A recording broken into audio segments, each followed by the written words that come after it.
AIGയുടെ സ്വകാര്യ വാഹനം ഇടിച്ചതിൽ തിരുവല്ല പോലീസിന്റെ വിചിത്രമായ നടപടി. പരിക്കേറ്റയാളെ പ്രതിയാക്കി കേസെടുത്തു.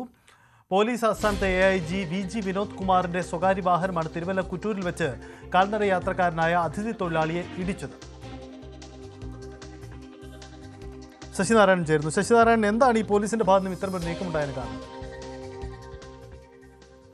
സജിത്തെ, ഓഗസ്റ്റ് 30 രാത്രിയാണ് AIG VG വിനോദ് കുമാർ ഒരു സ്വകാര്യ വാഹനത്തിൽ തിരുവല്ല കുറ്റൂർ വിവാഹ ചടങ്ങിൽ പങ്കെടുക്കാനായി എത്തിയെന്നാണ് നമുക്ക് അറിയാൻ കഴിയുന്നത്. ആ സമയത്താണ് അദ്ദേഹത്തിന്റെ വാഹനം ഇടിച്ച് ഒരു വഴിയാത്രക്കാരന് പരിക്കേൽക്കുന്നത്. തിരുവല്ല പോലീസ് സംഭവം പറഞ്ഞ് സ്ഥലത്തെത്തുകയും തുടർന്ന് ഈ വാഹനം ഇടിച്ച് പരിക്കേറ്റ അതിഥി തൊഴിലാളിക്കാണ് പരിക്കേറ്റത്.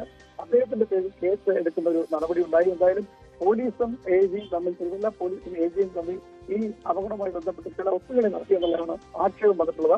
അത്ര ഉന്നത പോലീസ് ഉദ്യോഗസ്ഥരുടെ വാഹനം പത്തനംതിട്ടയിൽ വെച്ച് അപകടം ഉണ്ടാകുമ്പോൾ SP പോലും അറിയിക്കാതെ തിരുവല്ല പോലീസ് കേസെടുത്ത് ഒരു വിവാദമാക്കിയത്. അത് അപകടത്തിൽ പരിക്കേറ്റ ആളുടെ പേരിലാണ്, വഴിയാത്രക്കാരനായ ഒരു അതിഥി തൊഴിലാളിയുടെ പേരിലാണ് പോലീസ് കേസെടുത്തത്. എന്തായാലും പോലീസ് പറയുന്നത് ഈ സ്വകാര്യ വാഹനം ഓടിച്ചിരുന്ന AIGയുടെ ഡ്രൈവറുടെ മൊഴി പ്രകാരമാണ് ഈ അതിഥി തൊഴിലാളിയുടെ പേരിൽ കേസെടുത്തതെന്നാണ് പോലീസ് പറയുന്നത്. പക്ഷേ ഈ സംഭവവുമായി ബന്ധപ്പെട്ട് പത്തനംതിട്ട SP ആനന്ദിന് അതൃപ്തിയുണ്ട്. കാര്യം വിശദമായ ഒരു അന്വേഷണം നടത്തി പോലീസ് കേസെടുക്കാതെ ചില ഒത്തുകളി നടന്നു എന്നുള്ളൊരു ആരോപണമാണ് പ്രധാനമായും ഉന്നയിക്കുന്നത്. എന്തായാലും ഒരു വിശദമായ അന്വേഷണത്തിന് ജില്ലാ പോലീസ് മേധാവി ആനന്ദ് അന്വേഷണം ജില്ലാ ക്രൈംബ്രാഞ്ചിന് വിട്ടിട്ടുണ്ട് ഇപ്പോൾ നിലവിൽ.